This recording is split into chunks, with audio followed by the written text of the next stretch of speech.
During ಆನ್ಲೈನಲ್ಲಿ ಯಾರು ನೋಡ್ತಿದ್ದೀರ ಮಕ್ಕಳೇ? ನಿಮಗೆ ಗೊತ್ತಿದೆ, ಇದುವರೆಗೂ ಪರೀಕ್ಷೆಗಳನ್ನು ಅಟೆಂಡ್ ಮಾಡಿದ್ದೀರಾ ಅಂದರೆ ಈ ಪರೀಕ್ಷೆಯ ವಿವರಣೆಯನ್ನು ನೋಡೋದಕ್ಕೂ ಮುನ್ನ ಈ ವಿಡಿಯೋ ಡಿಸ್ಕ್ರಿಪ್ಷನಲ್ಲಿ ಪರೀಕ್ಷೆಗೆ ಬೇಕಾದ ಲಿಂಕನ್ನು ಹಾಕಿದ್ದೀನಿ. ಒಮ್ಮೆ ನೀವು ಬರ್ದಿಲ್ಲ ಅಂದರೆ ಅದನ್ನು ಬರೆದುಬಿಟ್ಟು ನಂತರ ಈ ವಿಡಿಯೋ ವೀಕ್ಷಿಸಿ. ಸೊ ನಿಮ್ಮೆಲ್ಲರ ಪರೀಕ್ಷೆ ಚೆನ್ನಾಗಾಗಿದೆ ಅಂತ ಕಿರು ಪರೀಕ್ಷೆ 5ರ ವಿವರಣೆ ನೋಡೋಣ. ಸಂಖ್ಯೆಗಳದ್ದು. ಒಂದು ತೆಂಗಿನ ತೋಟದಲ್ಲಿ ಒಟ್ಟಾರೆ 1444 ವರ್ಗಾಕಾರದಲ್ಲಿವೆ ಮರಗಳು ವರ್ಗಾಕಾರದಲ್ಲಿವೆ. ಹಾಗಾದರೆ ಕಂಬ ಸಾಲುಗಳ ಸಂಖ್ಯೆ ಎಷ್ಟು? ಕಂಬ ಸಾಲುಗಳ ಸಂಖ್ಯೆ ಎಷ್ಟು? ವರ್ಗಾಕಾರದಲ್ಲಿದೆ ಅಂದರೆ ಕಂಬ ಸಾಲುಗಳು ಮತ್ತು ಅಡ್ಡ ಸಾಲುಗಳು ಸಮ ಇರ್ತವೆ. ಕರೆಕ್ಟಾ? ಸೊ ಕಂಬ ಸಾಲುಗಳು ಎಕ್ಸ್ ಇದ್ದರೆ ಅಡ್ಡ ಸಾಲುಗಳು ಸಹ ಎಕ್ಸ್ ಇರ್ತವೆ. ಒಟ್ಟಾರೆ ಅವು ಎರಡೂ ಸೇರಿ 1444 ಮರಗಳಾಗ್ತವೆ. ಕರೆಕ್ಟಾ ಮಕ್ಕಳೇ? ಎಕ್ಸ್ ಇಂಟು ಎಕ್ಸ್ ಏನಾಗುತ್ತೆ? ಎಕ್ಸ್ನ ವರ್ಗ ಏನಾಗುತ್ತೆ? 1444. ನಮಗೆ ಕಂಬ ಸಾಲುಗಳು ಅಥವಾ ಅಡ್ಡ ಸಾಲುಗಳು ಬೆಲೆ ಕಂಡುಹಿಡಿಬೇಕಂದ್ರೆ ವರ್ಗ ತೆಗೆದು ನಾವೆಂತ ಅಂತಿದ್ವಿ? ವರ್ಗಮೂಲ ಅಂತಿದ್ವಿ. 1444ರ ವರ್ಗಮೂಲ ತೆಗಿಬೇಕು ಮಕ್ಕಳೇ. ನಾವು ಭಾಗಾಕಾರ ವಿಧಾನದಲ್ಲಿ ಜಲ್ದಿ ಮಾಡ್ಬೋದು. 2 ಗುಂಪು ಮಾಡ್ತಿದ್ವಿ. ಯಾವ ವರ್ಗ ಸಂಖ್ಯೆಯಿಂದ ಭಾಗಾಕಾರ ಮಾಡ್ಬೋದಿತ್ತು? 3 3 9. ಶೇಷ ಏನು ಬರ್ತದೆ ಮಕ್ಕಳೇ? 5. ಸೊ 3ಕ್ಕೆ 3 ಸೇರಿಸ್ತಿದ್ರಿ 6 ಆಗ್ತಿತ್ತು. ಡ್ಯಾಶ್ 44 ಕೆಳಗೆ ಬರ್ತಿತ್ತು. ಕರೆಕ್ಟಾ? 44 ಕೆಳಗೆ ಬರ್ತಿತ್ತು. 6 ಮಗ್ಗಿಂತ ಭಾಗಾಕಾರ ಮಾಡೋದಾದ್ರೆ 6 9 ಅಂತ ತಾಂತಿದ್ರಿ, ಜಾಸ್ತಿ ಆಗ್ತದೆ. 69 ಜಾಸ್ತಿ ಆಗ್ಬಿಡುತ್ತೆ. 8 ತಾಳ್ರಿ, 8 8 64 ಬರುತ್ತಲ್ಲ, 4 ಸಹ ಇದೆ ಬಿಡಿ ಸ್ಥಾನದಲ್ಲಿ. ಸೊ 68 8 ನೋಡಿರಿ, ಚೆಕ್ ಮಾಡಿರಿ. 68 8 ಏನು ಬರುತ್ತೆ ನೋಡ್ರಿ ಇಲ್ಲಿ? 8 8 64 4 ದಶಕ 6 8 6 48 48 ಪ್ಲಸ್ 6 54 544 ಬಂತಲ್ವ ಮಕ್ಕಳೇ? ಸೊ 68 8 544 ಬರುತ್ತೆ. ಶೇಷ ಏನು ಬರುತ್ತೆ ಮಕ್ಕಳೇ? ಶೇಷ 0 ಬರುತ್ತೆ. ಆಪ್ಷನ್ ಎ ಇದಕ್ಕೆ ಸರಿಯಾದ ಉತ್ತರ. ಒಪ್ತೀರಾ? ಸೊ ನಮಗೆ ಬೇಕಾದ ಕಂಬ ಸಾಲುಗಳು ಎಷ್ಟಿದ್ದಾವೆ ಇದರಲ್ಲಿ, ಅಥವಾ ಅಡ್ಡ ಸಾಲುಗಳು ಎಷ್ಟಿದ್ದಾವೆ? 38. ಆಪ್ಷನ್ ಎ ಇದಕ್ಕೆ ಸರಿಯಾದ ಉತ್ತರ. ಮುಂದಿನ ಪ್ರಶ್ನೆ. ಒಂದು ಸಂಪೂರ್ಣ ವರ್ಗ ಸಂಖ್ಯೆಯನ್ನು ಮಾಡಲು 2000ಗೆ ಸೇರಿಸಬೇಕಾದ ಕನಿಷ್ಠ ಸಂಖ್ಯೆ ಯಾವುದು? ಎಷ್ಟನ್ನು ಸೇರಿಸಬೇಕು ಕನಿಷ್ಠ? ಎಷ್ಟನ್ನು ಕಳಿಬೇಕು? ಭಾಗಾಕಾರ ವಿಧಾನ ನೆನಪಿದೆ. ಎಷ್ಟನ್ನು ಕೂಡಿಸಬೇಕು, ಎಷ್ಟನ್ನು ಕಳೆಯಬೇಕು, ಎಷ್ಟನ್ನು ಕೂಡಿಸಬೇಕು ಅಥವಾ ಎಷ್ಟನ್ನು ಕಳೆಯಬೇಕು ಅನ್ನೋದು ನಮಗೆ ಭಾಗಾಕಾರ ವಿಧಾನದಲ್ಲಿ ಸಿಗುತ್ತೆ ಮಕ್ಕಳೇ. ಭಾಗಾಕಾರ ವಿಧಾನ ಮಕ್ಕಳೇ, ಕರೆಕ್ಟಾ? ಸೊ ಇದನ್ನು ಭಾಗಾಕಾರ ವಿಧಾನದಲ್ಲಿ ಮಾಡೋಣ. 2000 ಇದೆ. ಭಾಗಾಕಾರ ವಿಧಾನದಲ್ಲಿ ಮಾಡೋಣ.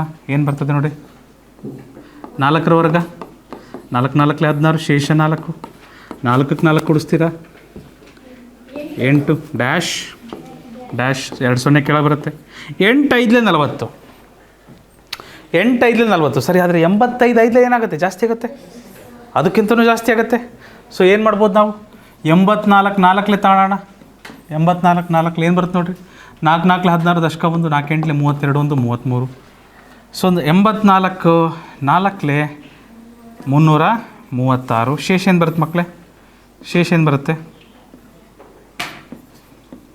10ರಲ್ಲಿ 6 ಹೋದರೆ 4, 9ರಲ್ಲಿ 3 ಹೋದರೆ 6, 3ರಲ್ಲಿ 3 ಹೋದರೆ 0. 64 ಬರುತ್ತೆ ಶೇಷ. ಸೊ ನಾವು ಸೇರಿಸಬೇಕಾದ ಕನಿಷ್ಠ ಸಂಖ್ಯೆ ಗೊತ್ತಿಲ್ಲ, ಇಲ್ಲಿ ಕಳೆಯಬೇಕಾದ ಕನಿಷ್ಠ ಸಂಖ್ಯೆ 64. ಅಂದರೆ ಇದು ನೋಡಿರಿ, ಇದು 44ರ ವರ್ಗ ಸಂಖ್ಯೆಗಿಂತ ಜಾಸ್ತಿ ಇದೆ ಇದು 2000. ಹಾಗಾದರೆ ನಂತರದ ವರ್ಗ ಯಾರು? 45ರ ವರ್ಗ. 45ರ ವರ್ಗ ಗೊತ್ತು, ಹೇಗೆ ಕಂಡುಹಿಡಿಬೇಕಂತ? ಸೊ 4ರ ನಂತರ ಯಾವ ನಂಬರು? 4 5 20. 5ರ ವರ್ಗ 25. ನೇರವಾಗಿ ಹೇಳ್ಬೋದಾ? ನೆನಪಿದೆ ಅಲ್ವಾ ಟ್ರಿಕ್ಸ್? ಮರ್ತೋಗಿದ್ದೀರೇನಪ್ಪ? 5ರ ವರ್ಗ 25.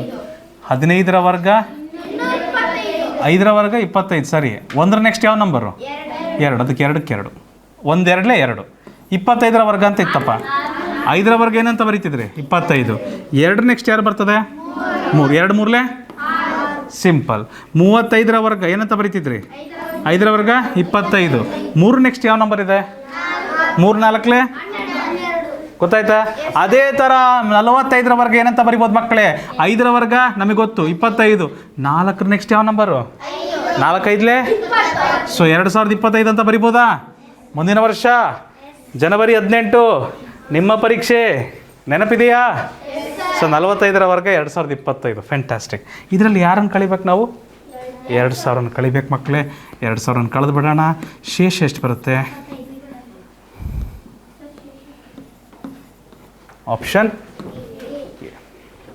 ಆಪ್ಷನ್ ಇದಕ್ಕೆ ಸರಿಯಾದ ಉತ್ತರ. ಮುಂದಿನ ಪ್ರಶ್ನೆ 809ರಲ್ಲಿ ಕನಿಷ್ಠ ಎಷ್ಟನ್ನು ಕಳೆದರೆ ಸಂಪೂರ್ಣ ವರ್ಗ ಸಂಖ್ಯೆ ಆಗಿರ್ತದೆ? ಕನಿಷ್ಠ ಎಷ್ಟನ್ನು ಕಳಿಬೇಕು ಅದರಲ್ಲಿ? ನೋಡಿರಿ, ಕಳೆಯೋದು ಕೂಡೋದು ಅಂದರೆ ಯಾವ ವಿಧಾನ ಬಾಲಾಜಿ? ಮೊದಲೇ ಹೇಳಿದ್ವಿ ಭಾಗಾಕಾರ ವಿಧಾನ, ಕರೆಕ್ಟಾ? ಓ 809. ಸೊ 2ರ ವರ್ಗ ಶೇಷ 4, 2ಕ್ಕೆ 2 ಕೂಡಿಸಿದ್ರೆ ಡ್ಯಾಶ್ ಡ್ಯಾಶ್ 09 ಕೆಳಗೆ ಬಂದರು. 4 10 40, 10 ತೊಗೊಳೋಗಿಲ್ಲ, 10 ತೊಗೊಳೋಗಿಲ್ಲ. 49 9 ತೊಗೊಬೇಕಾಗುತ್ತೆ, ಕರೆಕ್ಟಾ? 49 9 ಏನಾಗುತ್ತೆ ನೋಡಿರಿ, ಏನಾಗುತ್ತೆ ನೋಡಿರಿ. 9 81 ದಶಕ 8, 9 4 36, 36ಕ್ಕೆ 8 ಸೇರಿಸಿದ್ರೆ 44. ಜಾಸ್ತಿ ಆಯ್ತಲ್ವ ಮಕ್ಕಳೇ? 409 ಇದೆ, 441 ಬಂತು, ಜಾಸ್ತಿ ಇದೆ ಅಲ್ವಾ? ಸೊ ನಾವೇನು ತೊಗೊಬೇಕಾಗತ್ತೆ ಮಕ್ಕಳೇ? 48 8ಲೇ ತೊಗೊಬೇಕಾಗತ್ತೆ. 48 8ಲೇ ತೊಗೊಬೇಕಾಗತ್ತೆ. 8 8ಲೇ 64 4 ದಶಕ 8 4 32, 32 ಕಾರ್ ಸೇರಿಸಿದ್ರೆ ಇದು ಪರವಾಗಿಲ್ಲ ಅಲ್ವಾ? 384 ಪರವಾಗಿಲ್ಲ. ಸೊ ನಾನೇನು ತೊಗೊಬೋದು ಇಲ್ಲಿ? 8 ತೊಗೊಬೋದು, ಮತ್ತು ಇಲ್ಲೂ ಸಹ 8 ತೊಗೊಬೋದು. 48 8ಲೇ 384. ಶೇಷ ಏನು ಬರುತ್ತೆ ಮಕ್ಕಳೇ? 9ರಲ್ಲಿ 4 ಕಳೆದ್ರೆ 5, 0ರಲ್ಲಿ 8 ಹೋಗಲ್ಲ, 10ರಲ್ಲಿ 8 ಹೋದರೆ 2, 3ರಲ್ಲಿ 3 ಹೋದರೆ 0. ಸೊ ನಾವು ಕಳೆಯಬೇಕಾದ ಕನಿಷ್ಠ ಸಂಖ್ಯೆ ಎಷ್ಟಿದೆ ಇಲ್ಲಿ? ಇಲ್ಲಿ ಶೇಷ 0 ಬಂದುಬಿಟ್ಟಿದ್ರೆ ಅದನ್ನು ನಾವು ಸಂಪೂರ್ಣ ವರ್ಗ ಅಂತ ಘೋಷಿಸ್ಬೋದಿತ್ತು, ಹೇಳ್ಬಿಡ್ಬೋದಿತ್ತು, ಹೌದಾ? ಇಲ್ಲಿ ಕಳೆಯಬೇಕಾದ ಕನಿಷ್ಠ ಸಂಖ್ಯೆ 0 ಬರಬೇಕಂದ್ರೆ ಕಳೆಯಬೇಕಾದ ಕನಿಷ್ಠ ಸಂಖ್ಯೆ ಎಷ್ಟು ಹನುಮಂತ? 25. ಆಪ್ಷನ್ ಸಿ ಇದಕ್ಕೆ ಸರಿಯಾದ ಉತ್ತರ. ಹೋದ ಪ್ರಶ್ನೆಗೂ 25, ಈ ಪ್ರಶ್ನೆಗೂ 25 ಬಂದದ ಉತ್ತರ, ಕರೆಕ್ಟಾ? ಪಂಡಿತರಾಧ್ಯ, ಗುಡ್ ಈವ್ನಿಂಗ್.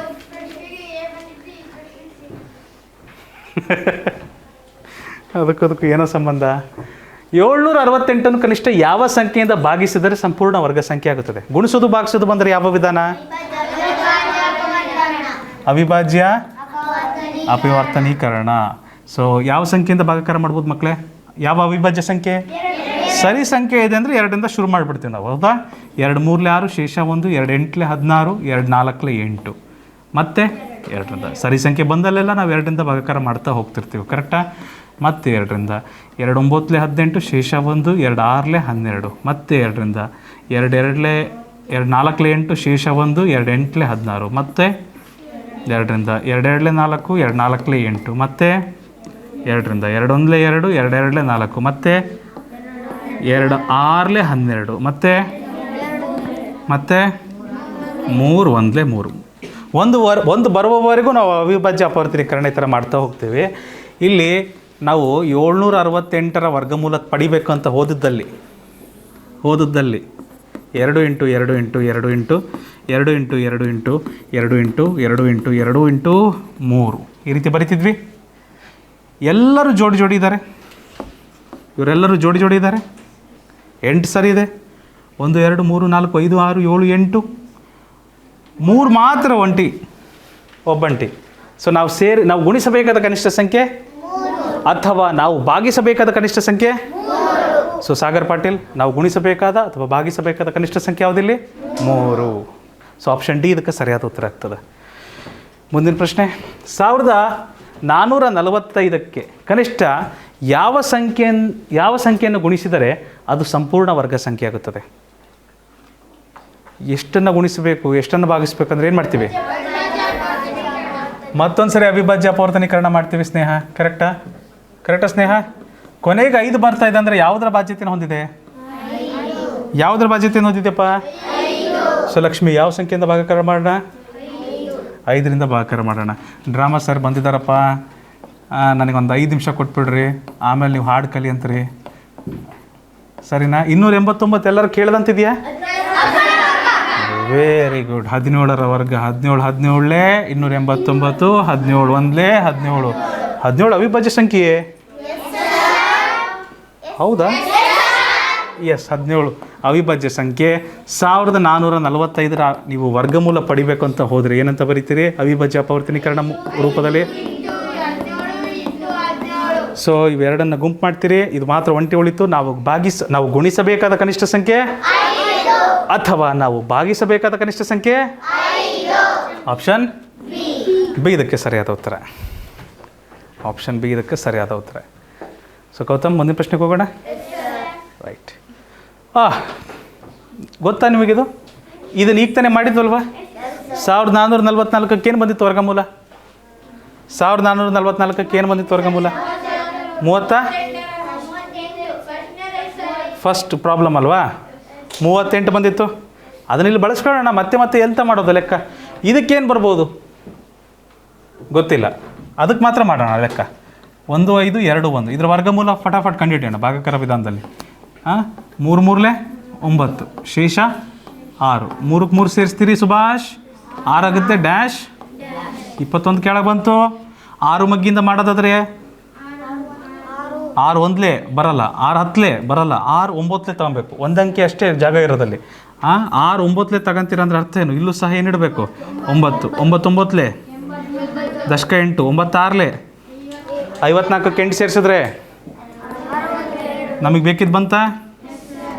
9 ಇಡಬೇಕು, ಇಲ್ಲೂ 9 ಇಡಬೇಕು. 621 ಬರುತ್ತೆ.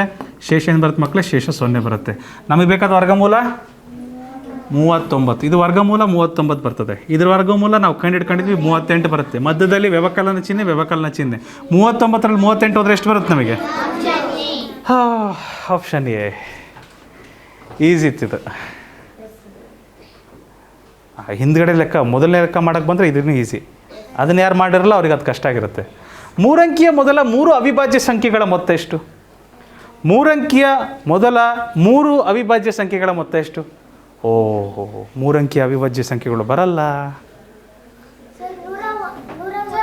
101 ಇವುಗಳ ಮೊತ್ತ ಏನು ಬರ್ತದೆ?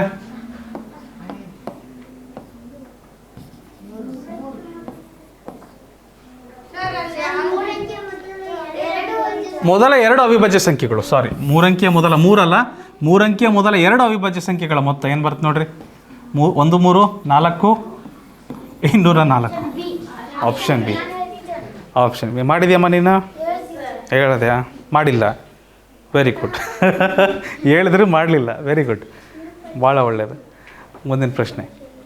8ರಿಂದ ಭಾಗಿಸಲ್ಪಡುವ 4 ಅಂಕಿಯ ಅತಿ ದೊಡ್ಡ ಸಂಖ್ಯೆ ಯಾವುದು? 999. 9999. ಇದು 4 ಅಂಕಿ ಅತಿ ದೊಡ್ಡ ಸಂಖ್ಯೆ.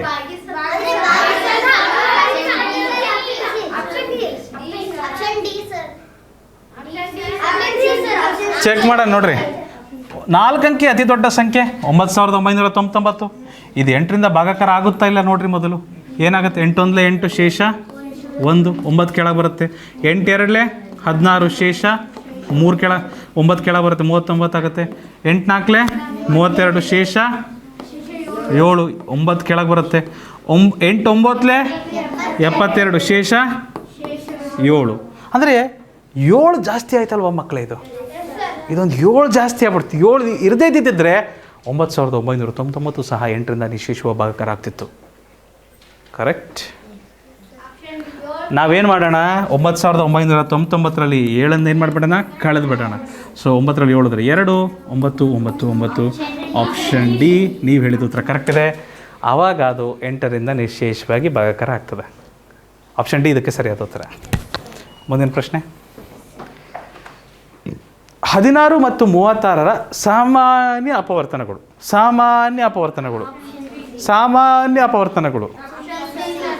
ಅಪವರ್ತನಗಳಲ್ಲ, ಸಾಮಾನ್ಯ ಅಪವರ್ತನಗಳು. 16 ಅಪವರ್ತನಗಳು ಯಾವುವು? 1 × 16, 2 × 8, 4 × 4, 8 × 2 ರಿಪೀಟ್ ಆಗುತ್ತೆ. ಒಂದೇ ಅಂಕೆ ಮತ್ತೊಮ್ಮೆ 2 ಸರಿ ರಿಪೀಟ್ ಆಯ್ತು ಅಂದರೆ ಏನು ಮಾಡ್ತೀವಿ? ಯೂಟರ್ನ್.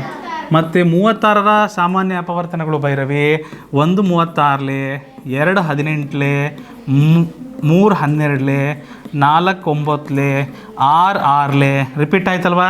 ಯೂಟರ್ನ್. ಭೈರವಿ ಒಬ್ಬರೇ ಹೇಳ್ತಾರೆ. 36ಕ್ಕೆ ಎಷ್ಟು ಅಪವರ್ತನಗಳಿದ್ದಾವೆ? ಭೈರವಿ ಒಬ್ಬರೇ. ಯಾರು ಹೇಳ್ಕೊಟ್ರೆ? ಆಮೇಲೆ ಗುದ್ದಾಡ್ರಿ. ಆಮೇಲೆ ನನ್ನ ಕ್ಲಾಸಲ್ಲಿ ಏನೂ ಮಾಡಬೇಡ್ರಿ. 9 12 18 36 ಇಷ್ಟಿದಾವಲ್ವ ಅಪವರ್ತನಗಳು. ಸಾಮಾನ್ಯ ಅಂದರೆ 2ರಲ್ಲೂ ಇರಬೇಕು. ಮತ್ತೆ ಯಾವುದಾದ್ರೂ ಇದೆಯಾ? 1 2 4 ಎಲ್ಲಿದೆ? Option B ಯಲ್ಲಿದೆ. 1 2 4 ಬರುತ್ತೆ. ಆಪ್ಷನ್ ಬಿ ಯಲ್ಲಿ ಮಾತ್ರ ಇದೆ. ಸರಿರಾ? ಸೊ ಆಪ್ಷನ್ ಬಿ ಇದಕ್ಕೆ ಸರಿಯಾದ ಉತ್ತರ. ಮುಂದಿನ ಪ್ರಶ್ನೆ, 288ರ ಅವಿಭಾಜ್ಯ ಅಪವರ್ತನೀಕರಣ ಮಾಡಿದಾಗ ಯಾವುದು ಸಿಗುತ್ತೆ ನಮಗೆ? 288ರ ಅವಿಭಾಜ್ಯ ಅಪವರ್ತನೀಕರಣ ಮಾಡಿಬಿಡೋಣ ಮಕ್ಕಳೇ, ಅದೇನು ಜಾಸ್ತಿ ಹೊತ್ತು ಹಿಡಿಯೋದಿಲ್ಲ. ಸರಿ ಸಂಖ್ಯೆ ಆಗಿರೋದಕ್ಕೆ 2ರಿಂದ ಶುರು ಮಾಡ್ತೀವಿ. 2 144, 2 72, 2 36, 2 18, 2 9, 3 3, 3 1, 3 ಎಷ್ಟು ಸರಿ ಇದೆ ಮಕ್ಕಳೇ? 3 2 ಸರಿ ಇದೆ. 3 2 ಸರಿ ಅಷ್ಟೇ ಬರಬೇಕು. 3 ಸರಿ ಬರುತ್ತಾ? 3 4 ಸರಿ ಬರುತ್ತಾ? 3 2 ಸರಿ ಬಂದಿದೆ. ಆದರೆ 2 ಎಷ್ಟು ಸರಿ ಬಂದಿದೆ? 2 4 5 5 ಸರಿ ಬರುತ್ತೆ. 4 ಸರಿ ಬರುತ್ತಾ? Option A. 1 2 3 4 5 5 ಸರಿ 2 ಇದೆ, 3 ಸರಿ 2 ಸರಿ 3 ಇದೆ. ಆಪ್ಷನ್ ಎ ಇದಕ್ಕೆ ಸರಿಯಾದ ಉತ್ತರ. ಸಾಗರ್ ಪಾಟೀಲ್, ನೆಕ್ಸ್ಟ್ ಹೋಗೋಣ. ಹಾಲೇಶ, ವರ್ಗಮೂಲ ಎಷ್ಟು? 1936ರ ವರ್ಗಮೂಲ ಗೊತ್ತಿಲ್ಲ, ಕಂಡುಹಿಡಿಯೋಣ. 1936ರ ವರ್ಗಮೂಲ ಏನು ಬರ್ಬೋದು ಮಕ್ಕಳೇ? ಭಾಗಕರ ವಿಧಾನದಲ್ಲಿ ಫಟಾಫಟ್ ಕಂಡುಹಿಡಿದ್ಬಿಡೋಣ. 4ರ ವರ್ಗದಿಂದ ಭಾಗಕಾರ ಮಾಡ್ಬೋದು ನಾವು. 4ರ ವರ್ಗ ಸಂಖ್ಯೆಯಿಂದ ಭಾಗಕಾರ ಮಾಡ್ಬೋದು. 19ರಲ್ಲಿ 16 ಹೋದರೆ ಶೇಷ 3. 4ಕ್ಕೆ 4 ಕೂಡಿಸ್ತೀವಿ ಸುಭಾಷ್, 8 ಆಗುತ್ತೆ. ಡ್ಯಾಶ್ ಡ್ಯಾಶ್ 36 ಕೆಳಗೆ ಬರುತ್ತೆ. 8ರ ಮಗ್ಗೆಯಲ್ಲಿ ಇದನ್ನು ಭಾಗಕಾರ ಮಾಡೋದಾದರೆ 8 4ಲೆ 32 ಅಂತ ತೊಗೊತಿದ್ದೆ. ಇಲ್ಲಿ ನಾವೇನು ಮಾಡ್ಬೋದು? 8 4ಲೆ ಅಂತ ತೊಗೊಳೋದು ಅಷ್ಟೇ ಅಲ್ಲ, ಇಲ್ಲೂ ಡ್ಯಾಶ್ ಇದೆ, ಇಲ್ಲೂ ಸಹ 4 ತೊಗೊಬೇಕಾಗುತ್ತೆ, ಇಲ್ಲೂ ಸಹ 4 ತೊಗೊಬೇಕಾಗುತ್ತೆ. ಚೆಕ್ ಮಾಡೋಣ. 4 4ಲೆ 16 6 ದಶಕ 1, 4 8ಲೆ 32 1, 32 1 336 336 ಬಂತಲ್ವಾ? ಸೊ 84 4ಲೆ 336 ಬರುತ್ತೆ ಮಕ್ಕಳೇ. ಶೇಷ ಏನು ಬರುತ್ತೆ? ಶೇಷ 0 ಬರುತ್ತೆ. ಆಪ್ಷನ್ ಓ 44 ಅಲ್ವಾ? ಇದಕ್ಕೆ 44 ಬಂತಲ್ವಾ? ಭಾಗಕಾರ ಏನಿದೆ ಮತ್ತೆ? ಭಾಗಕಾರ 121ರ ವರ್ಗಮೂಲ 11 ಎಷ್ಟು? 44. Option A. ನಾನು 44 ಅಂತ ಒಂದು ಆಪ್ಷನ್ ಕೊಡಬೇಕಿತ್ತು. ಇದ್ರ ಮಧ್ಯೆ 44 ಅಂತ ಆಪ್ಷನ್ ಕೊಟ್ಬಿಟ್ಟಿದ್ದರೆ 44 ಬಂತಲ್ಲ ಅಂತ ಅದನ್ನೇ ಹಾಕ್ಬಿಡೋರು ಭಾಳ ಜನ ಅಲ್ವಾ? ಸಹಜವಾಗಿ ಆ ಥರ ಹಾಕ್ಬಿಡ್ತಿದ್ರಿ. ಇಲ್ಲಿ ಲೆಕ್ಕ ಮಾಡೋವಂಥದ್ದು ಏನಿಲ್ಲ ನೋಡ್ರಿ. 37, 27 ಮತ್ತು 97ಕ್ಕೆ ಸಂಬಂಧಿಸಿದಂತೆ ಕೆಳಗಿನ ಯಾವ ಹೇಳಿಕೆ ಸರಿಯಾಗಿ ಇಲ್ಲ? ಯಾವ್ದು ಸರಿಯಾಗಿಲ್ಲ ನೋಡೋಣ. 37 ಮತ್ತು 97 ಅವಿಭಾಜ್ಯ ಸಂಖ್ಯೆಗಳು, ಕರೆಕ್ಟಾ ರೀ? 97 ಅವಿಭಾಜ್ಯ ಸಂಖ್ಯೆ, 2 ಅಂಕಿ ಅತಿ ದೊಡ್ಡ ಅವಿಭಾಜ್ಯ ಸಂಖ್ಯೆ ಸರಿ. ಆದರೆ 37 ಅವಿಭಾಜ್ಯ ಸಂಖ್ಯೆಯೇ? ಹೌದು, 37 ಸಹ ಅವಿಭಾಜ್ಯ ಸಂಖ್ಯೆ, ಇದು ಸರಿಯಾಗಿದೆ. 27 ಒಂದು ಭಾಜ್ಯ ಸಂಖ್ಯೆ, 3 ಮಗ್ಗೆಲು ಹೋಗುತ್ತೆ, 9ರ ಮಗ್ಗೆಲು ಹೋಗುತ್ತೆ. ಎಲ್ಲ ಸಂಖ್ಯೆಗಳು 3ರ ಬಾಧ್ಯತೆನ ಹೊಂದಿವೆ. ಎಲ್ಲ ಸಂಖ್ಯೆಗಳು 3ರ ಬಾಧ್ಯತೆಯನ್ನು ಹೊಂದಿದವ? ಎಲ್ಲ ಸಂಖ್ಯೆಗಳು. ಇದು ತಪ್ಪಾಗುತ್ತಲ್ವಾ? ಎಲ್ಲ ಸಂಖ್ಯೆಗಳು ಬೆಸ ಸಂಖ್ಯೆಯಾಗಿವೆ. ಇವೆಲ್ಲ ಸಂಖ್ಯೆಗಳು ಬೆಸ ಸಂಖ್ಯೆ ಆಗಿದ್ದಾವೆ. ಈ ಎಲ್ಲ ಸಂಖ್ಯೆಗಳು 3ರ ಬಾಧ್ಯತೆ ಹೊಂದಿದವ? ಇದು 3 ಮಗ್ಗೆಲು ಹೋಗಲ್ಲ, ಇದು 3 ಮಗ್ಗೆಲು ಹೋಗಲ್ಲ, ಹೌದು ತಾನೆ? ಸೊ ಇದು ಒಂದೇ ತಾನೇ ಸರಿಯಾಗಿಲ್ಲ. ನಮಗೂ ಕೇಳಿರೋದು ಯಾವ್ದು ಸರಿಯಾಗಿಲ್ಲ ಅಂತ. ಆಪ್ಷನ್ ಸಿ ಇದಕ್ಕೆ ನಮಗೆ ಬೇಕಾದಂಥ ಸರಿಯಾದ ಉತ್ತರ. ಮುಂದಿನ ಪ್ರಶ್ನೆ, ಕೆಳಗಿನ ಯಾವ ಸಂಖ್ಯೆಯನ್ನು 2ರಿಂದ ಭಾಗಿಸಿದಾಗ ಬರುವ ಭಾಗಲಬ್ಧವು ಅವಿಭಾಜ್ಯ ಸಂಖ್ಯೆ ಆಗಿರಲಿದೆ? ಯಾವ ಸಂಖ್ಯೆನ ಭಾಗಾಕಾರ ಮಾಡಿದ್ರೆ ಅವಿಭಾಜ್ಯ ಸಂಖ್ಯೆ ಭಾಗಲಬ್ಧ ಆಗಿ ಬರುತ್ತೆ ನಿಮಗೆ? 202 ಭಾಗಾಕಾರ 2, 208 ಭಾಗಾಕಾರ 2, 116 ಭಾಗಾಕಾರ 2, 136 ಭಾಗಾಕಾರ 2. ಏನಾಗುತ್ತೆ ನೋಡ್ರಿ? 2 1 2 2 2 2 0 0 2 1 2 2 1 2 1 2 2 0 0 2 4 8 2 1 2 5 10 ಶೇಷ 1 2 8 16 2 1 2 6 12 ಶೇಷ 1 2 8 16. ಇದರಲ್ಲಿ ಯಾವ ಭಾಗಲಬ್ಧ ಅವಿಭಾಜ್ಯ ಸಂಖ್ಯೆ ಆಗಿದೆ? 101. ಅಂದರೆ ಆಪ್ಷನ್ ಎಗೆ ನಾವು 2ರಿಂದ ಭಾಗಿಸಿದಾಗ ನಮಗೆ ಬರುವ ಭಾಗಲಬ್ಧ ಅದು ಒಂದು ಅವಿಭಾಜ್ಯ ಸಂಖ್ಯೆಯಾಗಿ ಮೂಡಿ ಬಂದಿದೆ. 2 ಅಂಕಿಯ ಅತಿ ದೊಡ್ಡ ಸಂಖ್ಯೆ, 2 ಅಂಕಿಯ ಅತಿ ದೊಡ್ಡ ಸಂಖ್ಯೆ ಯಾವುದು? 2 ಅಂಕಿಯ ಅತಿ ದೊಡ್ಡ ಸಂಖ್ಯೆ 7ರ ಬಾಧ್ಯತೆಯನ್ನು ಹೊಂದಬೇಕಾದರೆ ಅದಕ್ಕೆ ಸೇರಿಸಬೇಕಾದ ಕನಿಷ್ಠ ಸಂಖ್ಯೆ ಎಷ್ಟು? ಅದಕ್ಕೆ ಎಷ್ಟನ್ನು ಸೇರಿಸಿದರೆ ಆ ಬಾಧ್ಯತೆಯನ್ನು ಹೊಂದುತ್ತದೆ. 2 ಅಂಕಿ ಅತಿ ದೊಡ್ಡ ಸಂಖ್ಯೆ 99. 7ರ ಬಾಧ್ಯತೆಯನ್ನು ಹೊಂದಬೇಕಂದ್ರೆ ಎಷ್ಟನ್ನು ಸೇರಿಸಬೇಕು ಅಂತಂದಮೇಲೆ 7ರಿಂದ ಭಾಗಾಕಾರ ಮಾಡಿ ನೋಡೋಣ ಮಕ್ಕಳೇ. 7 1 7, 9ರಲ್ಲಿ 7 ಹೋದರೆ ಶೇಷ 2, 9 ಕೆಳಗೆ ಬರುತ್ತೆ. 7 4 28, ಶೇಷ 1. ಇನ್ನೊಂದು 6 ಇದ್ದಿದ್ರೆ 7 ಆಗ್ಬಿಡ್ತಿತ್ತಾ? ಕರೆಕ್ಟಾ? ಹೌದಲ್ವಾ? 6 ಇದಕ್ಕೊಂದು 6 ಎಕ್ಸ್ಟ್ರಾ ಇದ್ದಿದ್ದರೆ ಇದು ನಿಶ್ಶೇಷವಾಗಿ ಭಾಗಾಕಾರ ಆಗ್ತಿತ್ತು ನಮಗೆ. ಹೌದಾ? 1 ಉಳಿದ್ಬಿಟ್ಟಿದೆ ಇಲ್ಲಿ. ಸೊ ನಾವು ಸೇರಿಸಬೇಕಾದ ಕನಿಷ್ಠ ಸಂಖ್ಯೆ ಎಷ್ಟು? Option A 6. ಎಷ್ಟು ಸೇರಿಸ್ಬೇಕಿತ್ತು ನಾವು? 6 ಸೇರಿಸ್ಬೇಕಿತ್ತು. ರೈಟ್. ಇದರ ಘನಮೂಲವೇನು? ಸಿಂಪಲ್ ಮೆಥಡ್, ಶಾರ್ಟ್ಕಟ್ ಮೆಥಡ್ ಬಳಸ್ರಿ ಮಕ್ಕಳೇ. ಇದಕ್ಕೆ 3 ಗುಂಪು ಮಾಡ್ತೀವಿ ಬಲಬದಿಯಿಂದ. 3ರಿಂದ ಕೊನೆಗೊಳ್ಳುವ ಘನ ಯಾವುದು? 7ರ ಘನ. ಅಂದರೆ ಇದರ ಘನಮೂಲ ಏನಂತ ಹೇಳ್ಬೋದು ನಾವು? 7 ಅಂತ ಹೇಳ್ಬೋದು. ಇದನ್ನು 456ನ್ನು ಯಾವ ಘನ ಸಂಖ್ಯೆಯಿಂದ ಭಾಗಾಕಾರ ಮಾಡ್ಬೋದು? 6ರ ಘನ ಅಲ್ಲ, 7ರ ಘನನೂ ಬರುತ್ತಲ್ಲ. 343. ಇದಕ್ಕಿಂತ ಕಡಿಮೆನೇ ಇದೆಯಲ್ಲ 343. 8ರ ಘನ 512. 8ರ ಘನ 512 ಜಾಸ್ತಿ ಆಗ್ಬಿಡುತ್ತೆ. 7ರ ಘನದಿಂದ ಭಾಗಾಕಾರ ಮಾಡ್ಬೋದಲ್ವ ಇದನ್ನು? ಸೊ ಇದಕ್ಕೂ ಸಹ 7ನ ತರೋಣ. ಸೊ ನಮಗೆ ಬೇಕಾದ ಘನಮೂಲ ಎಷ್ಟು? 77. ಆಪ್ಷನ್ ಸಿ ಇದಕ್ಕೆ ಸರಿಯಾದ ಉತ್ತರ. ಒಂದು ವೇಳೆ ಅವಿಭಾಜ್ಯ ಅಪವರ್ತನೀಕರಣ ಮಾಡ್ತೀರಂದರೆ 7ರಿಂದ ಶುರು ಮಾಡಿರಿ. 11ರ ಘನ ಮಧ್ಯದಲ್ಲಿ ಬರುತ್ತೆ 1331 ಅಂತ. 1331 ಅಂತ 11ರ ಘನ ಮಧ್ಯದಲ್ಲಿ ಬರುತ್ತೆ. ಅಲ್ಲಿಂದ ನೀವು ಅದನ್ನು ಸಹ ಮಾಡ್ಬೋದು. ಬಟ್ ಅವಿಭಾಜ್ಯ ಅಪವರ್ತನೀಕರಣಕ್ಕಿಂತ ಇದು ಭಾಳ ಸೂಕ್ತ ವಿಧಾನ, ಭಾಳ ಈಸಿಯಾಗಿ ಮಾಡ್ಬೋದು. 3, 5 ಮತ್ತು 0 ಅಂಕೆಗಳಿಂದ ರಚಿಸಬಹುದಾದ ಪ್ರತೀಕ್. 3, 5 ಮತ್ತು 0 ಅಂಕೆಗಳಿಂದ ರಚಿಸಬಹುದಾದ 5 ಅಂಕೆಯ ಅತಿ ಚಿಕ್ಕ ಸರಿ ಸಂಖ್ಯೆ ಯಾವುದು? ಆಪ್ಷನ್ ಸಿ ಅಪ್ಪ. ಓಹೋ 1 2 3 4 5 6. ಅತ್ಯಂತ ಚಿಕ್ಕ ಸಂಖ್ಯೆ ಮಾಡೋಣ ಮೊದಲು. ಚಿಕ್ಕ ಸಂಖ್ಯೆ ಅಂದರೆ 1 2 3 4 5. ಓಕೆ, ಅತ್ಯಂತ ಚಿಕ್ಕ ಸಂಖ್ಯೆ ಮಾಡ್ಬೇಕಂದ್ರೆ ಚಿಕ್ಕದ್ರಿಂದ ದೊಡ್ಡದು 0 3 5. ಚಿಕ್ಕ ಅಂಕೆ ಪುನರಾವರ್ತನೆ ಮಾಡಬೇಕಂದ್ರೆ, ಚಿಕ್ಕ ಸಂಖ್ಯೆ ರಚಿಸ್ಬೇಕಾದ್ರೆ ಯಾವುದಾದ್ರೂ ಅಂಕೆನ ಪುನರಾವರ್ತನೆ ಮಾಡಬೇಕಂದ್ರೆ ಚಿಕ್ಕ ಅಂಕೆನೇ ಪುನರಾವರ್ತನೆ ಮಾಡ್ತೀನಿ. ಆದರೆ ಇದು 5 ಅಂಕೆಯ ಸಂಖ್ಯೆ ಐತೆ. 0 ಎಲ್ಲದ ಅಂಕೆನ ಮೊದಲು ತರಬೇಕು. 0ಗಳನ್ನು ಪಕ್ಕಕ್ಕೆ ಸರಿಸೋಣ. 3 0 0 0 5 ಬಂತು. ಆ 5 ಅಂಕೆ ಚಿಕ್ಕ ಸಂಖ್ಯೆನೂ ಆಯಿತು, ಆದರೆ ಇದು ಸರಿ ಸಂಖ್ಯೆಯೇ. ಸರಿ ಸಂಖ್ಯೆ ಹುಡುಕ್ಬಿಟ್ಟು ಅದನ್ನು ಕೊನೆಗೆ ಹಾಕೋಣ. ಸರಿ ಸಂಖ್ಯೆ ಎಲ್ಲದ ಸಂಖ್ಯೆನ ಜರುಗಿಸೋಣ.